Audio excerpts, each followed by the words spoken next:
left or to your right. That's why we're here today. And let's move on now to our discussion for the rest of today's program. We ask a simple question.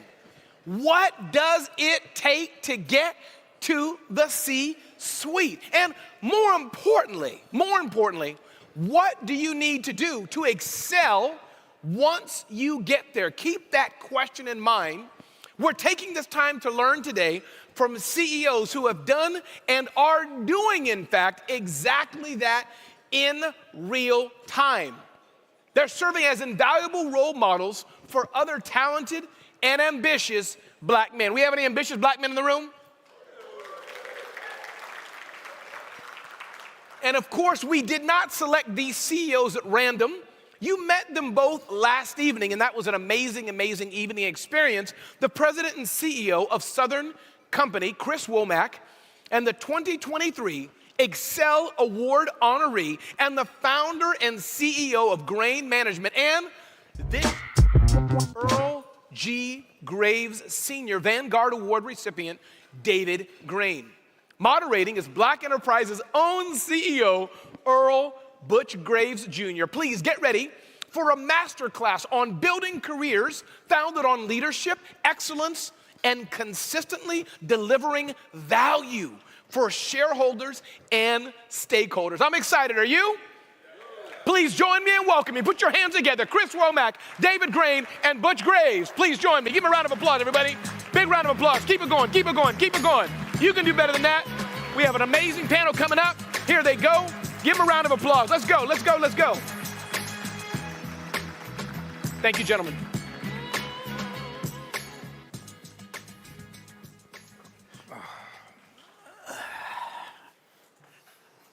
Good afternoon, everybody. I'm delighted to be here to have a conversation. That was kind of weak, wasn't it? Yeah, you want to start again? I mean, you want some? did you say good afternoon? Give me my theme music. Give me my theme music. Yeah. Good afternoon, everybody. That's better. All right. There we go. Sounds like delighted to be sitting here having this masterclass conversation with two extraordinary gentlemen, both of whom we honored last night. I want to give them both a round of applause again for being a Black Men Excel Summit honoree. Beyond them both being extraordinary business folks and all the above, which they'll talk about in a minute, there also happened to be, which is unique for me doing one of these, close personal friends, dear friends.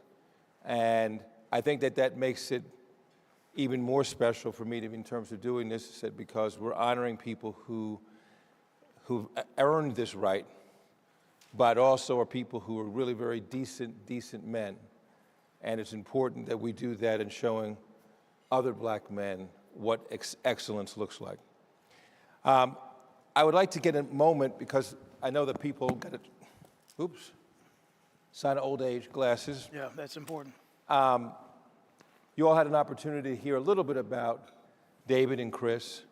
But as I was joking with Chris upstairs before, I said, Chris didn't just wake up one day and become the CEO. There was a journey that he had to take. And David didn't just wake up one day and become this extraordinary entrepreneur and businessman that someone ordained and gave him and said, listen, this is yours, David, you can do this. Or Chris, this is yours, you can do this. So I want to start with you, Chris. I would like you to take people through a little bit about your career journey.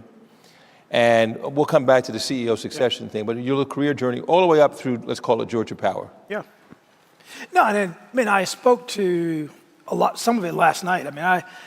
I was born and raised in South Alabama, about 50 miles south of Montgomery, and I grew up in the 60s, and my mom was a teacher, and I grew up with my grandmother and my mother, and so I grew up, I would hunt in the morning, I'd shoot squirrels, and my grandmother would prepare them before I went to school, and I would fish in the afternoons. I grew up on the land, but I also grew up during the Jim Crow era, and a lot of segregation and racism, and a lot of things that were very challenging, but at the same time, we felt good about life. And so as difficult and as challenging as it was, my grandmother always said to me that I could be whatever I wanted to be, and that I had to work hard, I had to study, I had to get an education, and I had to work well with others, and I had to, and she uses some different language, but it's essentially I had to collaborate, because she always said, you can't do anything by yourself. You simply can't. You just can't get anything done unless you have this community of people that are with you to accomplish great things. And so as I finished college in Michigan and went to, always had an interest in politics, and so I went and worked on Capitol Hill for a number of years for a guy named Leon Panetta, and that motivated me to think a lot differently. The Hill, it forces you to be a quick study on a lot of different things, and seeing and understanding politics and how to get things done, trying to get laws changed, trying to change things, trying to make a difference. And so that was very critical to me. And then I decided I wanted to go back to the South. I always had this desire for the South. South is where I grew up, where it was my home. And I always felt like I had a responsibility to do things to make Alabama, Georgia, Mississippi better. We know the history of it, we know the legacy of it, and how so often those places kind of stub their toes and make very, very bad policy decisions because so much has been driven by race. But I always felt like I wanted to go back and help. So I got a job at Alabama Power, and wasn't sure that's what I wanted to do. I said, let me do this for a little while, and I'll do this for a minute, then I'll go back to public policy and government. Well, I've now done that for some 35 years. And so I never left, I never went back.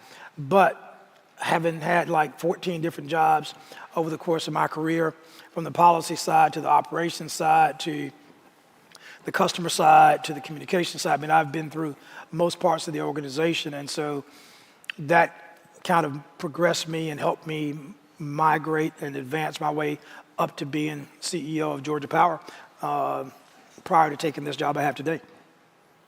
That's a really remarkable journey to know from where you came from and navigating 35 years in corporate America, 14 different jobs, different cities, different. We'll come back to that, but that is, as Shannon said last night, he said he's one of the few people. He said I was here for 44 years, same company. Yep. You don't see a lot of that happening. David, I want to, pivot to you. You have made a transition, which I think is a unique one too, in that, you went through, you can talk about your childhood and all that stuff too, but when you went through business school, you went into following what a lot of people do, which is going into investment banking and following the sort of the corporate thing, and then at some point, the entrepreneurial bug, it was probably always there. But at some point you pivoted out of corporate America and what you had learned there into creating your own business entity, which has been an extraordinary climb, and now is amongst the best, or amongst the top black-owned businesses, top businesses, period. I'm not even going to put the moniker of black, because I think sometimes we feel the need to define it as that such. We happen to be proud of the fact it is a black-owned business. But tell people a little bit about your journey, where you came from, because clearly your journey also is much different from where you came from, and what led you to, A, going into corporate America and following that path, and then ultimately becoming an entrepreneur. Yeah, thanks, Butch, and good to be up here with you and my brother Chris here. I'm really the product of my parents and my family. I was fortunate enough to have both my parents. They were married for 54 years. I didn't have a sort of hard knocks upbringing. Never had to wonder where I was going to sleep, what I was going to eat. My dad was born in New Bern, North Carolina in 1908. He was 54 when I was born, so a little bit older. And he moved to New York when he was 12 with his 10-year-old brother in 1920.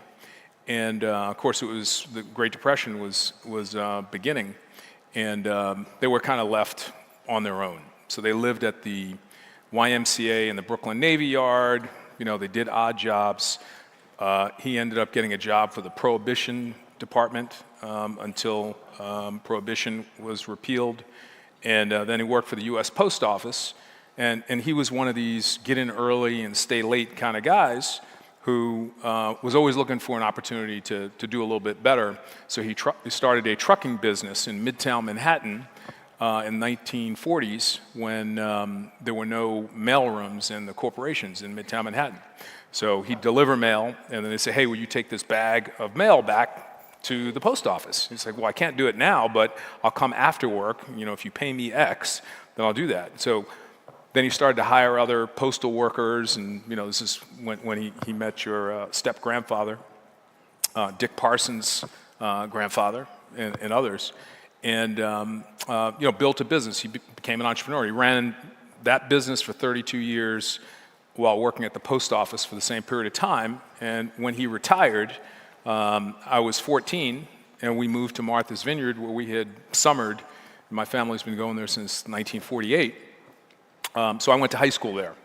But I was very impressed by my father's, determined hard work. There wasn't a lot of Little League or Boy Scouts or any of that stuff, but he taught me how to work. My mother, who was sort of part of that light-skin club, but she was one of these Black Power sisters, right? Who wanted to make sure you knew who she was and who you were. She gave me that pride and of being a black man. And then my grandmother, who was also in my life, was very religious, so she gave me my spirituality. So I always sort of knew, and I was very close with my dad. He passed 20-some years ago. I was the youngest of 7, that I wanted to be an entrepreneur. I wanted to work for myself. How to get there was a little bit trickier. So I went to Holy Cross undergrad and played football there, ran track there, didn't study as much as I probably should have. Ended up on Wall Street, where a lot of us were going, particularly in the municipal finance area, where we had black politicians that were insisting that if you want to do our bond business, you better show up with people that look like us. So that was an entry point. But I really wanted to move to the M&A side, leverage buyout side. So I went back to graduate school, and in that first year, as was mentioned last night, I opened the Wall Street Journal to read about the largest international leverage buyout in American history, fall of 1987, and got to the page and saw Reggie Lewis. I was like, this is actually possible. So that was really kind of the motivation, and I ended up at Drexel and worked with Mike Milken, Leon Black, of all people, and Mark Rowan, who now runs Apollo. So I kind of got a chance to see how people were getting things done. And I put my time in investment banking. It went okay, not perfectly, and I realized that I got to find another tree to climb. So I left Wall Street, ran a division of AT&T, and then did a turnaround for a private equity firm that was reasonably successful, and then started the firm. So no, I didn't have a backup plan. Let's put it that way. Well, it's probably a little modest to say you were slightly successful with this turnaround that you had with at AT&T, because in order to get these other opportunities, you had to have performed, right? I mean, at the end of the day, this is not a business. DE&I, as is spoken about now, unfortunately, sometimes puts the emphasis. I believe the word diversity becomes a diversion away from the word black. And corporations don't want to use it, right? It's almost like a dirty word. So they come up with diversity, and then they start throwing everything in that bouillabaisse of diversity. And next thing you know, you got 38% diversity, and it's black, Hispanic, gay and lesbian, military, left-handed Koreans, whatever it may be. And it's all in the bouillabaisse, and you say, well, I count it all as diversity. But that was not necessarily where your guys' journey was. I'm going to come back to you, Chris. Along this path, as you said last night, we all stand on the shoulders of somebody else, right? We didn't get there alone. We've had various levels of success, but that success came with someone reaching out or helping you, sometimes black, sometimes white, whoever it was, who took an interest in you. Right. But, you know, it wasn't, it's never been, it was always a straight arrow going up, right? It wasn't this kind of a curve going up, especially for you going through in corporate America. And at the same time, to the degree that you wanted to share it with folks, because one of the things that we talk about here is health, and one of the importance of health, right? And we're trying to get African American men to focus. We're going to have sessions on mental health and physical health, on the need to go to a doctor. And you have a particular story that I think is important because it leads into what happens in your journey or your ascension in corporate America. So if you don't mind sharing, you know, talk a little bit about, you know, Yeah. you know, you were perfectly healthy. You look like, well, I mean, you look other than your golf swing's not healthy, but everything else is perfectly healthy. No, and so, Butch, let me say this also, because I think as you sit in the audience, you say, okay, what's your takeaway from this session? And hopefully there'd be a lot of things, but I do think one of the things that, as you plot out your career, as you plot out your future, I do think it's important that you fully understand you can't do anything by yourself. I mean, who's your team? Who's your crew that you're going to ride with, that you're going to roll with, that's going to help you, who's going to give you good feedback, negative feedback, things you got to get better at. So please make sure that you say, understanding, where do I get my advice, my counsel, my learning, my real true self? I mean, who's giving me that? And so just really say, okay, one of the things that you got to make sure you do as you go through coaching or whatever, making sure you understand you can't do anything by yourself. And so 2011, my daughter was about to get married in the fall of that year. And so I do my annual physicals, as I always do. And the doctor said he felt something. He was palpitating and kind of felt something. And through the CAT scans and MRIs, he felt about a 15 centimeter mass on my liver. And I was diagnosed with hepatocellular carcinoma. So I had liver cancer. And I went home and Googled it, and it said people with this disease has less than 6 months left to live. And so I got this diagnosis in April, so of course I jumped on the bed and cried like a baby because I didn't think I was going to be around to walk my daughter down the aisle. And so, you know, what do? You start the process. You find the best doctors you can. You figure out what's going to happen in the path. And fortunately, because of the company I was a part of, we had good health care. I found an incredible doctor down at MD Anderson in Houston.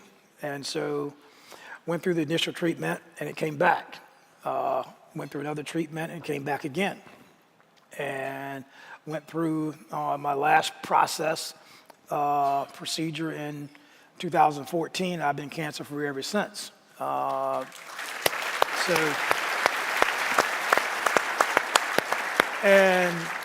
so it's, it's very humbling. It's very scary. But you lean deeply on your faith. You lean deeply on your friends and family. And you do what you got to do to take care of yourself, and you hope you get through it. And so, yeah, I mean, I don't take anything for granted. I mean, it was a threat. It was a very scary time. But out of that difficult and challenging time, I mean, what comes out of trials and what comes out of tribulation? The morning shows up, and the sun is going to shine.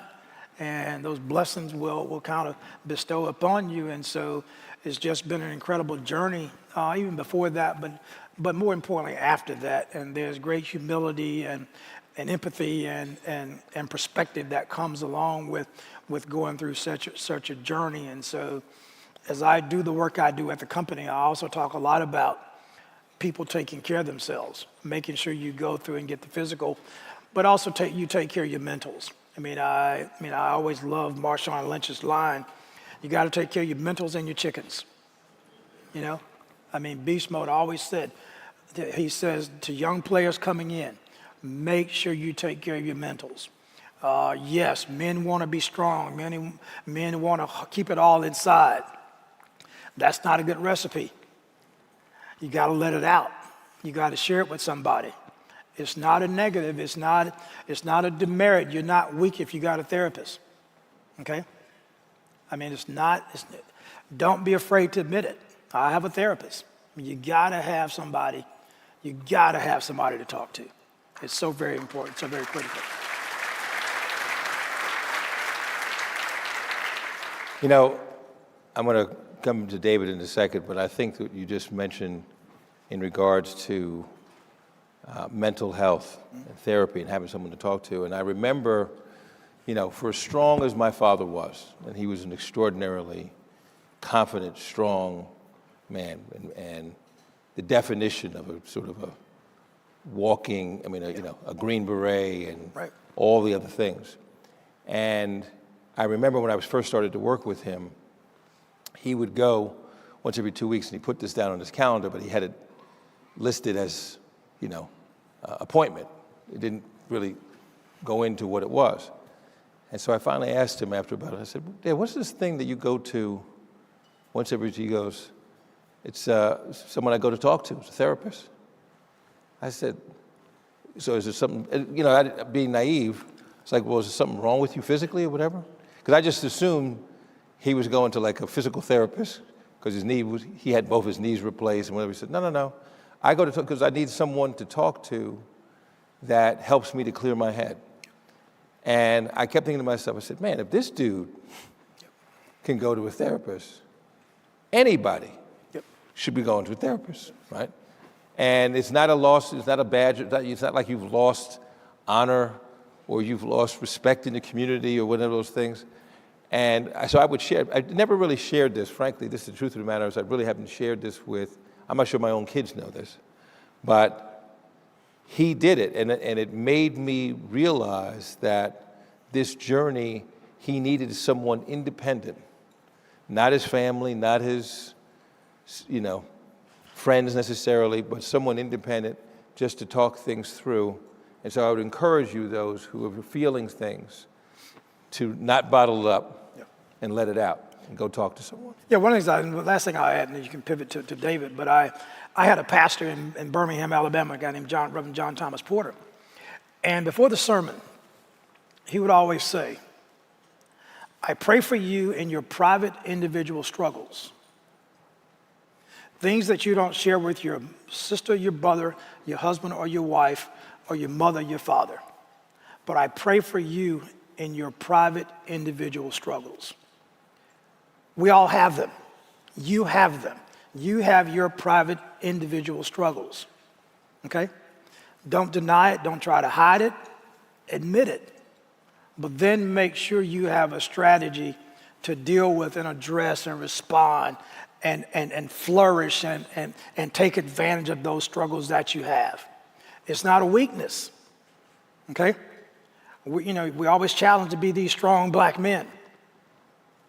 Admitting that you have those private struggles, it's not a weakness. It's a strength to admit it, deal with it, address it, respond, lift yourself up, step out, be better, be bold, be courageous, all those things that really matter in life to be the best person you can be for yourself, but also for your family, your entire community. David, as you decide or made this move into entrepreneurship, did an extraordinary job working with AT&T and helping this company to go public ultimately. And come with that, there's a lot of hard work, but rewards come with that, right? And you could have, quite honestly, you probably could have just said, you know what, let me work on my golf swing. Not that it needs any work. I was about to say, I probably should have, right? No, Is that what not you're that it trying needs to any say? work. But both of you were in different positions where you ultimately got to a point where it wasn't about compensation. It wasn't really about money. And you decided, not only am I going to just take what I've done here, I'm going to ratchet this up to another level. I'm going to have my own business. Talk about not your new business, not new now, but that decision Yeah. and how you continued to grow, and what is it you're chasing now, Yeah. right? What is it you're chasing? Because you're not chasing financial rewards now No. at this juncture. So the experience that you're describing that I had before I started the business, I did a turnaround for another private equity firm that was really successful. Took a $200 million bankruptcy investment, and in 4 years we sold the business for $5.7 billion. It was about 15x the money that was invested. Everybody did well, but it was hard work. But as importantly, the way they treated the people, me and the other people that worked for me, notwithstanding how lucrative it was deplorable. And I determined I could never work for someone again, right? I was in a position where I didn't have to. But importantly, I didn't have a number. I don't have a number, right? My view is, if it's out there and it can be done, I'm a competitive person, I was an athlete, I just wanted to keep winning and have that feeling of winning. And for me, I don't, I was too old to really compete as an athlete. I don't play an instrument. I'm working on one. My son gives me a hard time about it. I don't paint. So my creative expression was really through my work, and my desire to win was really expressed through my work. So my view was, look, I can't work for anyone else. I don't have a number, but numbers are ways of keeping score. And I see this massive opportunity, all right? So I want to go for it. But then the thought process was also, do I want to do it with someone else, right? And what I came to the conclusion of was, I needed to have 100% control of this thing to have it move in the directions that I really believed it should move. So I decided to not have partners, right? I brought people on, I paid them out of my own pocket so that I could continue to maintain control. And there was a particular culture that I wanted, right? I did not want an eat what you kill sort of an environment. I wanted a collaborative, sort of work together, win as a team kind of an environment. And again, everybody did not see it that way. So therefore I had to have control. Fortunately, after twists and turns and, markets ups and downs, and I had some terrific people that have been supporting me, Dr. James Cash from the Harvard Business School, so many other people that gave me great advice along the way and reinforced my belief that, one, you can do this, two, you controlling it is the right decision. So now I'm at a point which is kind of interesting because I'll be 62. I'm going to work forever, but I want to work differently. And Chris and I were talking about this. So getting that next generation ready is really key. Of all the people that have been with me for 17 years. I guess the last time I got a paycheck from somebody was 2005. I got about 75 people and some very high potential people in their 30s and early 40s that I'd love to bring along and actually give them a little bit of ownership, right, and empower them now that we're at this point. So.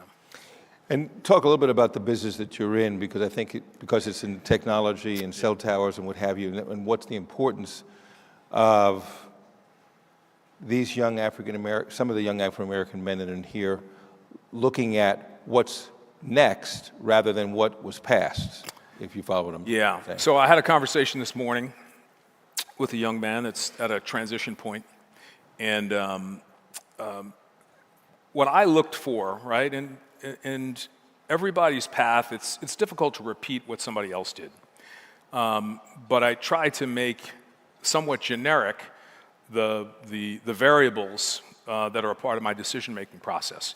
And one of them is, I don't want to, spend my time standing around a pond, right? I want fast-moving water where I'm going to see lots of opportunities, right? So there needs to be change, disruption, et cetera. Fortunately, I got interested in a space, the communication space, that was evolving since the mid-'90s and is continuing to evolve and will continue to evolve from here. But there's a lot of activity going on in the healthcare space, in the energy space, energy transition, education, as well as the digital space that I'm in. So my business now is we invest in broadband infrastructure and broadband services around the world. We have a deal that we just signed a couple of days ago that takes us from operating in 3 countries, Canada, the United States, and Brazil, to 21 countries, which we're excited about. And appreciate it. And we have the chance to be at the adult table. We've been sort of a reasonably small firm, but now, we're working on some things with some of the very largest publicly traded private equity firms. And frankly, we're the smartest ones in the room because we are specialized in one particular area that they're just becoming interested in and learning about. So they need us in there, which is another really important thing. The need for you to be a part of whatever the conversations are. That's kind of where we're going next. I want to use what you just ended at with the seat at the table, and I want to pivot the conversation to board and C-suite leadership and share something with the audience so that you all know. So Chris is the CEO. First, he was the president of Southern Company and then became CEO designate. And I guess in January will become chairman and CEO. And just as important, if not more important, David is the lead director at Southern Company. Now, yeah, you can clap for that as well. It is not an accident that Chris Womack is the CEO of Southern Company. It would not have happened, let me underline the word not. It would not have happened had not David Grain be sitting in the lead director's seat. I understand, him and I have had a number of conversations. I'm the lead director at AutoZone. He's the lead director at... We're going to try not to break any SEC rules here. Right. But, yeah, we'll try not to do that. At the end of the day, it didn't happen by accident. They are the only ones in the history of this country where the CEO of the company, of a publicly traded company, the CEO of the company, the chairman and CEO of the company, and the lead director are black, and black men at that. So congratulations to the two of you on that.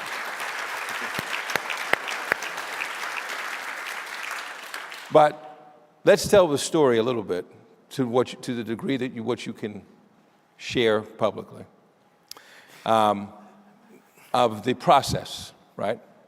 And when I say the process of the board considering candidates, that they're looking at throughout the company, which is the responsibility of the board. The board determines who the CEO, they do the search and what have you. And then how it all kind of came about together, because it's serendipitous in some ways, but it doesn't happen without there having some bold leadership sitting in the position to say, no, we're going to consider all the candidates. So let me start with you, David, in terms of... Yeah, so look, there are some really good examples out there, right, that may not be publicly traded, for-profit companies. One that I can think of is TIAA-CREF, which was run by Roger Ferguson, and the lead director was the father-in-law of a dear friend of mine, Ron Thompson. Ron, who started Midwest Stamping, was one of the BE top OEM suppliers to the automotive industry, was the lead director, presided over Roger's coming in as the CEO of TIAA-CREF, and then was in charge of the transition from Roger to the next CEO of the Sunder Brown Duckett, right, a sister. And when I saw that sort of come together, I had a conversation with Ron to understand, Ron, how did that happen? He's like, I didn't do anything. I just took the obstacles out of the way and made sure the cream could rise to the top. So as I sort of think about the succession process at Southern Company, that's really about what it is, right? You said something last night about people being in the room when you can't be in the room, right?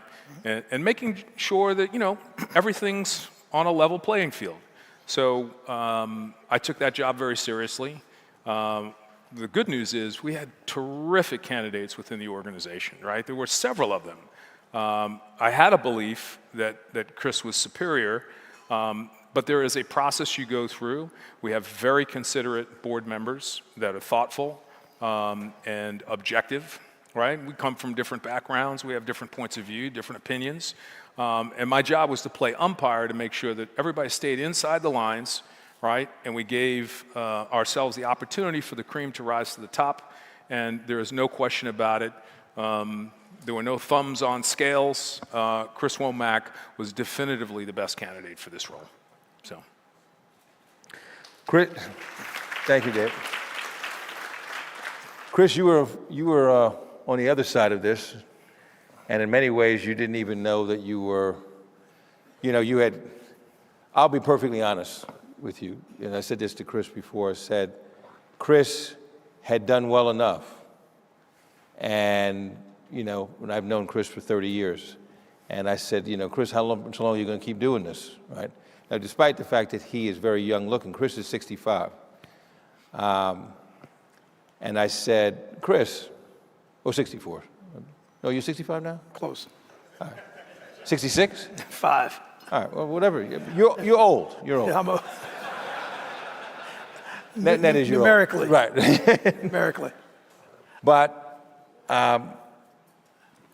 you had been in a number of different positions throughout the organization, and frankly had done well enough that you could have cut coupons for the rest of your life, right? You didn't need to. This was not to see if you could pay your mortgage. I could hunt and fish the rest of my life. Right, you could hunt and fish the rest of your life. Then you took this position with Georgia Power to be the CEO there.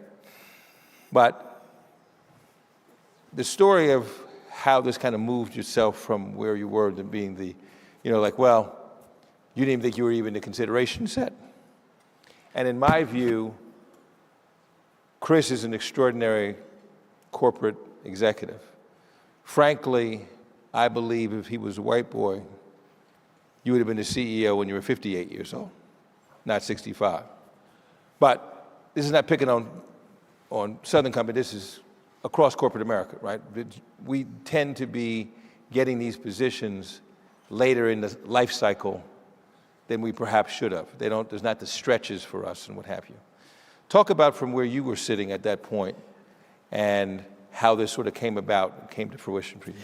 And so I think I said to you before, and I'm sure I've said it to David. I mean, I never set a vision or goal of saying I want to be CEO. My simple focus always has been do a good job with the job I have, work well with others, get results, look around corners, anticipate where the business is going. That if I do that, I will get another opportunity. And that's kind of been the way I've operated throughout my entire career. So, and it has worked out pretty well, I have to admit. And so I was at the largest subsidiary of Southern Company, the Georgia Power Company, and I was chairman, president, and CEO, and enjoying it, and was prepared to ride that out into the future. And so, yeah, I knew we were in the midst of a CEO transition, but no, I never said, okay, let me throw my hat in the ring, let me create a campaign to make sure I'm under consideration. I mean, I was good with where I was. I mean, I was going to stay committed to doing the work that I was doing and making sure I was leading that company in the way it needed to be led with all the challenge and headwinds that were in front of us. And so that was my focus, head down, just getting the work done. And then lo and behold, there was a conversation that the two of us had that, if the opportunity was presented, would I consider it? And that was the extent of that conversation. Well, what I will say, and it was in a public forum, so I can say it here. We had a meeting about this time several years ago, the fall after the summer of George Floyd. And we brought together leadership of all of the operating companies that are within the holding company of Southern, and had a couple hundred people together. Of course, it was in a virtual context as well, so we had thousands and thousands of people that were a part of this conversation in this meeting. And several of the leaders, many people that were a part of the succession process, had an opportunity to get up and sort of speak about the most important things for the company. Many of them had slideshows, many of them had their notes that they had to read, and then Chris Womack got up and talked about the culture of the organization, the strength of resolve to create a fair workplace, and the significance of the George Floyd event, both for our country, for our company, and for our future. And people were blown away. And it was really that catalyst, right, as he always does. Didn't need notes, came from the heart, was completely authentic, right? And it was so timely and so poignant for that moment that, people came up to me and said, now, explain to me again why Chris is not part of this succession process. So, and look, I had to ask him, are you open to it? And if, you were to be considered, would you be open to that? And it didn't take long for him to say yes. So, I went back and had a conversation with the board, and everyone agreed that, yeah, that makes sense, provided that he's willing to, sort of stick around long enough to help guide us through strategic initiatives that we have, 5 years at least or more. And, then the process began. It was about a 2-year process, exhaustive, psychometric testing. And this is what happens, right? When you make a big decision about companies of this magnitude, nothing is left to chance.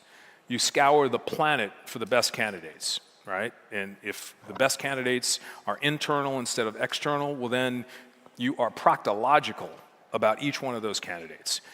Health screenings, background checks, everything that you can imagine, scouring their emails for as many years as you can go back, psychometric testing, right? Everything, interviews, all sorts of very deep analytics. And again, Chris was the definitive best candidate, and the board voted unanimously to appoint him as president and CEO of the company.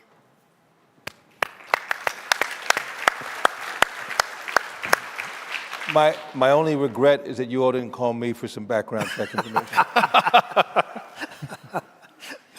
So, along that line, and I think it's important, and then I'm going to open this up to question and answers, but I would be remiss if I didn't address this issue with the audience at hand, right?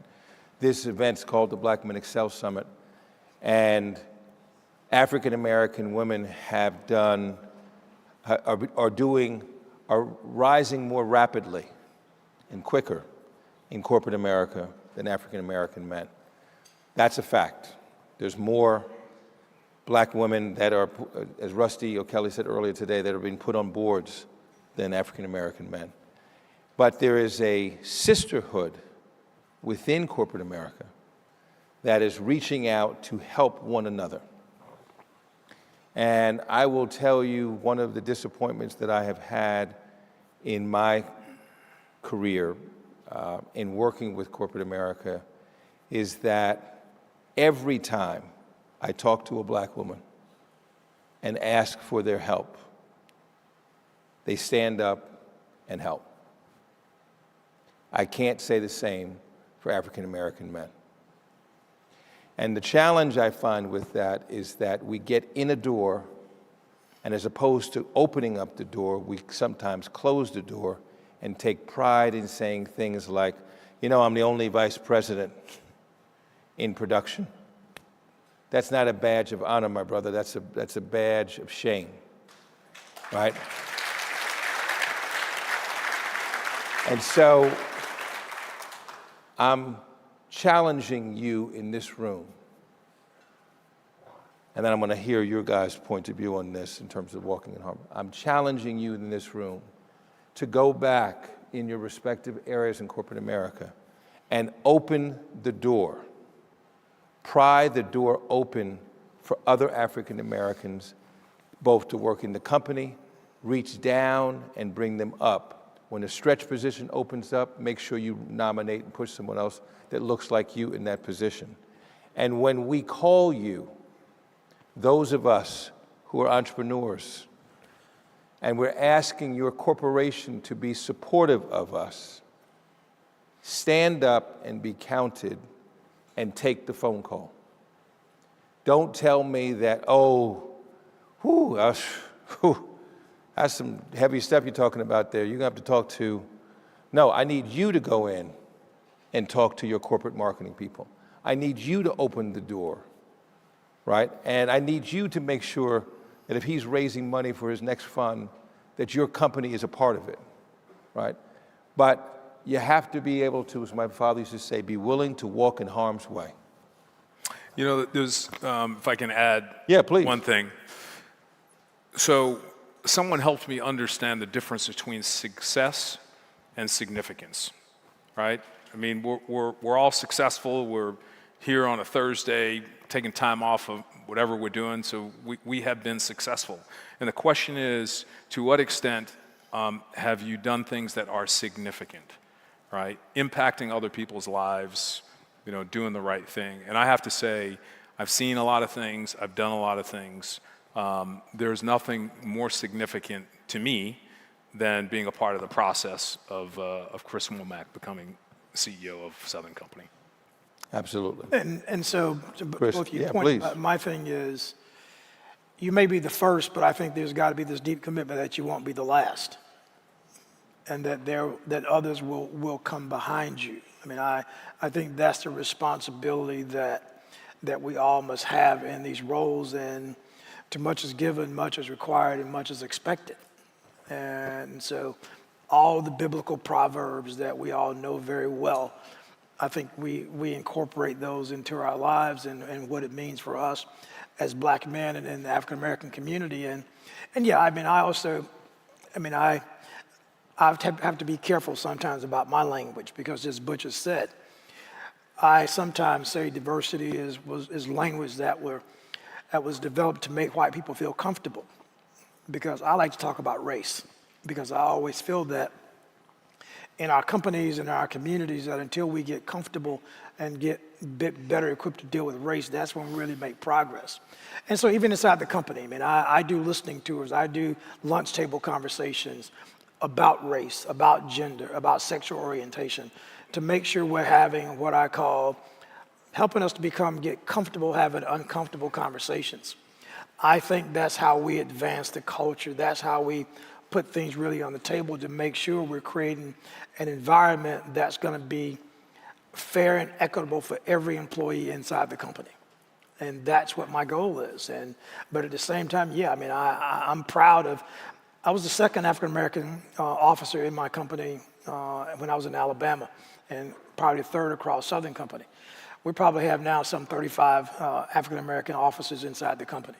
And so I'm proud of that record, proud of the work that we've done to make sure that, you know, we may be the first or the second, but we're not the last, but we're opening the doors for others, and that also just to make sure we're not competing against each other. You know, I mean, I don't want just to have the pie to myself and just not trying to defend that pie that I have. Let's make sure we're expanding and creating opportunities for other brothers and sisters to come along and also participate and get a piece of that pie. I'm going to have you start to make your way to the mics if you have questions. But talking about progress or lack thereof. Yeah. In 2000, when we had a cover about the top blacks in corporate America, at that time we had 8 African American CEOs within the S&P 500. Today we have 3. 23 years later, no progress has been made, right? And while there may be, there are some folks who've gotten, you know, there may be a few more vice presidents or a few more officers, what have you. It does not make sense that in 2023, we're still looking at a landscape in corporate America where there's less than, I can count all the CEOs on one hand of an S&P 500 company, right? That's disgrace. And so we have to fight to make sure that those doors are open, because if you're not in at the officer level, then you'll never get a chance to progress to the next level, what have you. And so the pipeline has to be filled, right? We got to change that dynamics. I admire and love the fact that Chris, nothing makes me prouder than you being the CEO and David being the lead director to make sure that this takes place. But this should not be the only story we have, right? We should have 20 of these stories. And so it's going to be our job, all of us, to make sure that next year and the year after, what have you, when we do this measurement, we know that we've got more than one African-American male CEO of an S&P 500 company. This gentleman, yes, sir. And I'm looking for questions, folks, not statements. Yes.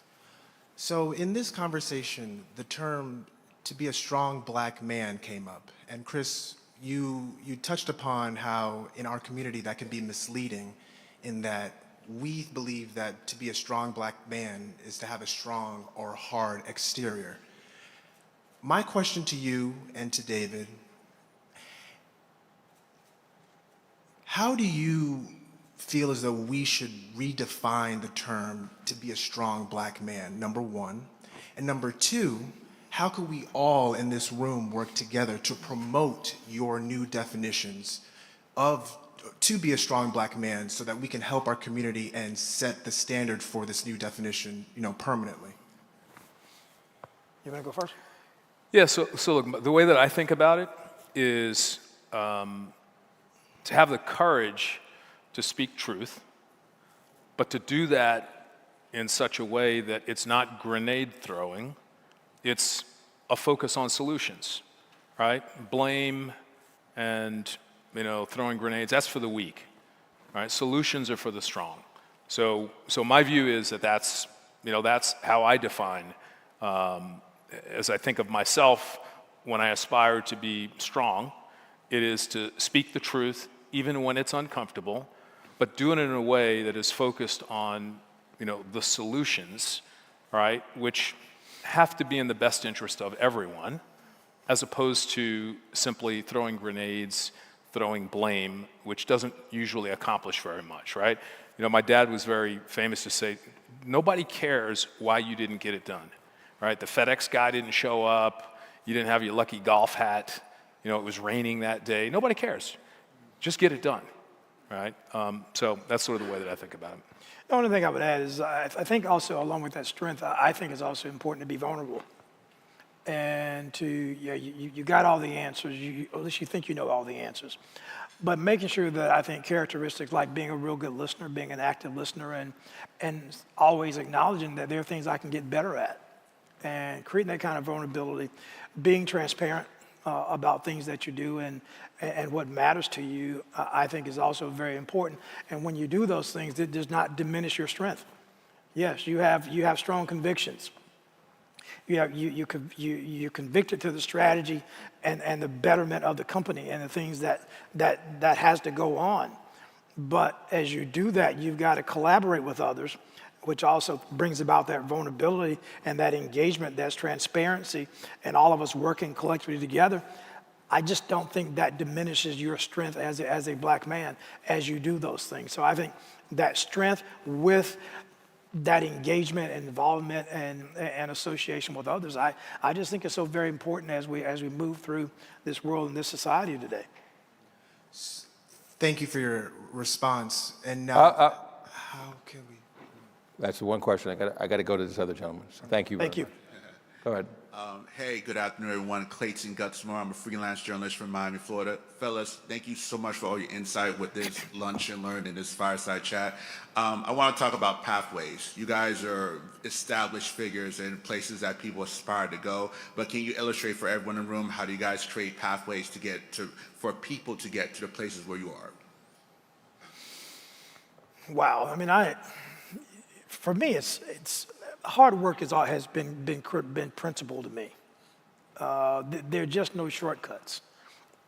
and that commitment to being smart with your time and efficient with your effort, but just not being hesitant or afraid to put the hard work in and not shying away from jobs and things that others don't want to do. I mean, taking the hard tasks, be comfortable doing hard things. And once again, I just think, and being a good teammate, working together with others, and people saying, wow, I enjoy working with Womack. You know, we get things done, and we do it together, and we enjoy doing it together. So for me, the pathway for me has always been really focused on hard work and doing a good job with the job I had. And if I do that, there's a good shot I'm gonna get another one. As I think about strategic and tactical thinking, I personally find pathways to be a little dangerous, right? They get established, they become visible, they become targets. I've never been a map person. I've been more of a compass person, right? Because the map lays out all the pathways again, and that becomes very predictable and creates some levels of vulnerability. Obviously, we try to create opportunities for others, we try to stick up for others, we try to help others, but from my vantage point, the conditions that we find, even more so today, are so evolving and so dynamic, you simply have to use a compass, react to the variables that are coming your way, adjust, right, weave and bob, right, with a keen focus on the direction that you're trying to head, if that's helpful. Thank you. Last question. Good afternoon. So you made mention of alluding to, checking your mentals earlier, Chris. And David, you also said a very interesting comment about you found your creative expression through work. So thinking of those two things, what were the things that you both did to avoid burnout during your career ascents, and also in the same time cultivate, strong personal and familial relationships during that time? So I've had sort of three phases of my career, and it's all come full circle. I had the, learning from my father, the get in early and stay late phase, right? But then at some point, you do need sleep, you need enjoyment, right? You need relaxation. So I started to moderate that and then focus on tools, right? How can I do this more effectively with the hard work that I'm putting in, whether at that time, 30 years ago, it was publications like Black Enterprise, talking to specific people, technology, et cetera. But even that sort of leveled the curve out somewhat. And I found, trying to create opportunities, there was a sense of burnout that you could feel. So then it became focusing on patience, right? Waiting for your pitch, waiting for the moment to take the shot, and recognizing it's going to come. You're going to keep working hard, you're going to keep looking for new tools to make yourself more efficient, but you're going to have to be patient, all right? And I think having some recognition of where you are, or where I was at least, on that journey was really healthy from a mental standpoint. And then of course, I've been married for 30 years, of a loving family, and I could be myself at home and not be armed. Which was a very big departure from who I had to be outside the house. Only thing I would add there is figuring out what's important to you, what helps you have that balance. And that balance is very fleeting, but what helps you get to that mental balance to sustain you. I mean, once again, I'll tell you another one of my inside stories. I mean, I journal every morning.